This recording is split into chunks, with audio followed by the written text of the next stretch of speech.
सबसे पहले मैं अपनी बात शुरू करूं तो आज महाराष्ट्र के अंदर जो प्लेन हादसा हुआ है जिसमें वहाँ के उप मुख्यमंत्री जी का निधन हुआ है और उनके साथ 6 लोगों का निधन हुआ, उनको मैं अपनी शोक संवेदना व्यक्त करता हूं।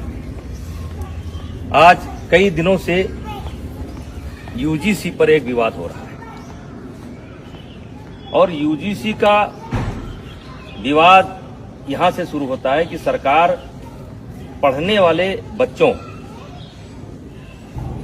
के बीच में जो सबड़ बच्चों के द्वारा कभी कोई घटना घट जाती है उसको लेकर के दलित और ओबीसी बच्चों के संरक्षण के लिए एक कानून लेकर के आई है, जिसके कारण बड़ी भ्रामक स्थिति हो गई है और आज देश में बड़े पैमाने पर विरोध हो रहा है।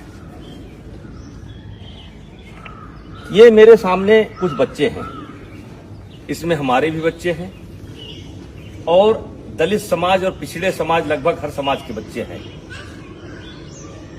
ये रोज साथ में खेलते हैं। कितने दिन से तुम लोग साथ में खेल रहे हो? 5 साल से ये बच्चे डेली शाम को आते हैं और खेलते हैं।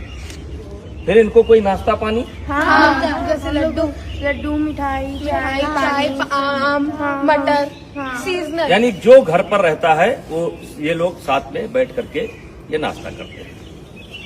ये कोई कानून के तहत नहीं कर रहे हैं, ये कानून के बंदिश से नहीं खेल रहे हैं। ये हमारी सनातन की परंपरा रही है, हमारे नस नस में है।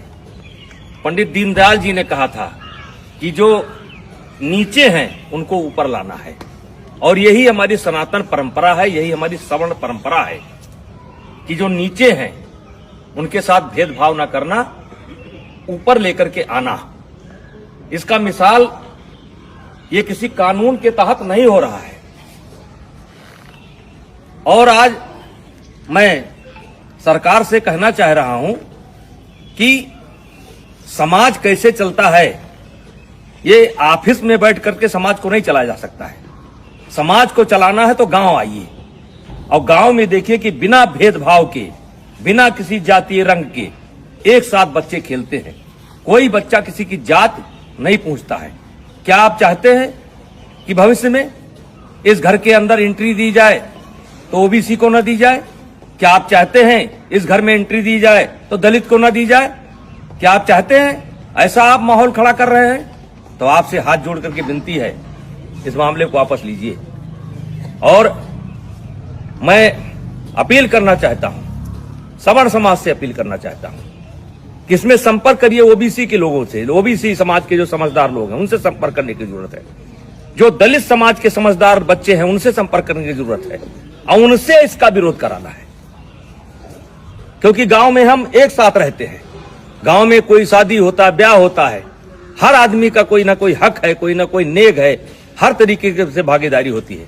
अभी मैंने सनातन कथा कराया, 1 जनवरी से लेकर के 8 जनवरी तक मैंने सनातन कथा कराया और जिसमें सदगुरु रितेश्वर महाराज जी ने कथा कहा।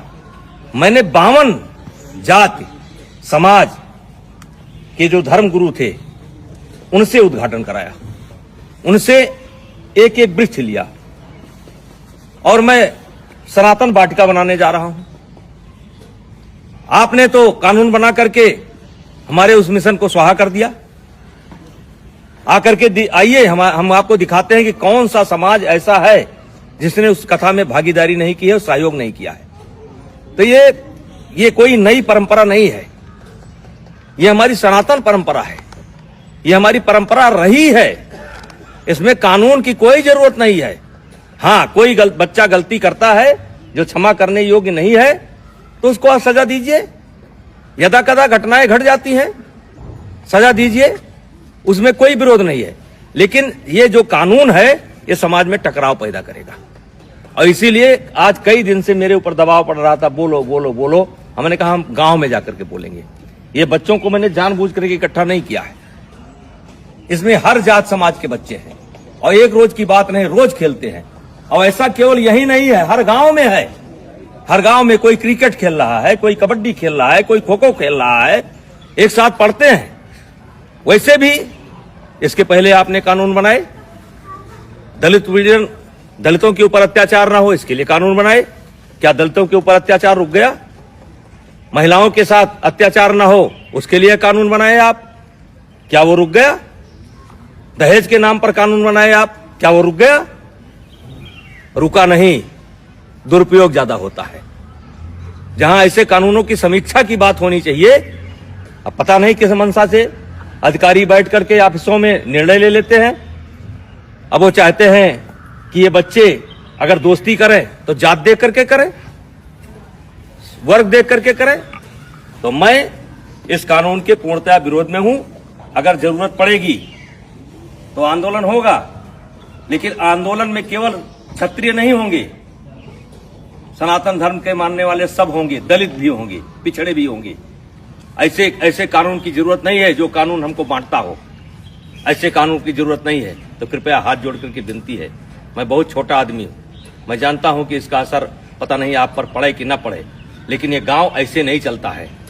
अगर इस लोकतंत्र को जिंदा रहना है तो गांव में क्या हो रहा है इसको देखना पड़ेगा। ऑफिस में बैठ करके आप गांव को नहीं दे सकते। तो कृपया यह बंद करिए। सवर्णों के बीच में झगड़ा होता है, ब्राह्मणों ठाकुरों के बीच में भी झगड़ा होता है, दलितों के बीच में झगड़ा होता है। कहां तक आप कानून बनाएंगे? तो भाईचारा स्थापित करिए।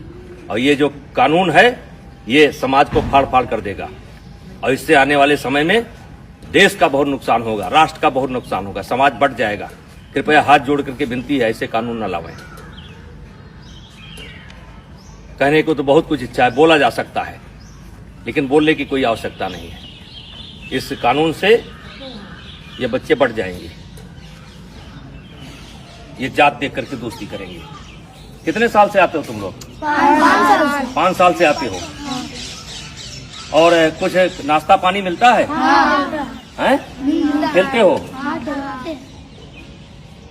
तो मैं जो लोग भी लेकर के आए हैं उनसे कहना चाहता हूं कि ये कानून आपका समाज में भेदभाव पैदा करेगा और ये बच्चे बढ़ जाएंगे, और ये देश के लिए अच्छा नहीं होगा।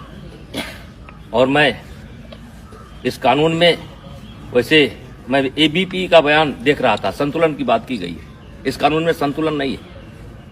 आपने एक पक्ष को अपराधी बना करके खड़ा कर दिया है, और वकील का भी मौका नहीं दिया कि इनका वकील कौन होगा। तो जो गलत करता है उसको सजा मिलनी चाहिए, चाहे क्षत्रिय समाज का हो, चाहे ब्राह्मण समाज का हो, चाहे किसी समाज का हो, वो सजा का हकदार है। उसका कोई समर्थन नहीं करेगा, हमारा कोई समाज समर्थन नहीं करेगा। लेकिन आप ये बच्चों में भेदभाव मत पैदा करिए, स्कूलों में भेदभाव मत पैदा करिए। और मैं फिर अपील करना चाहता हूं, दलित समाज के बच्चों को, जो पढ़े लिखे बच्चे हैं उनको अपील करना चाहता हूं, ओबीसी समाज के बच्चों को अपील करना चाहता हूं। ये देश हम सबका है, और इस देश में सौहार्द बनाए रखना हम सबकी जिम्मेदारी है। तो कृपया ऐसे कानून का समर्थन न करें। धन्यवाद। ठीक है।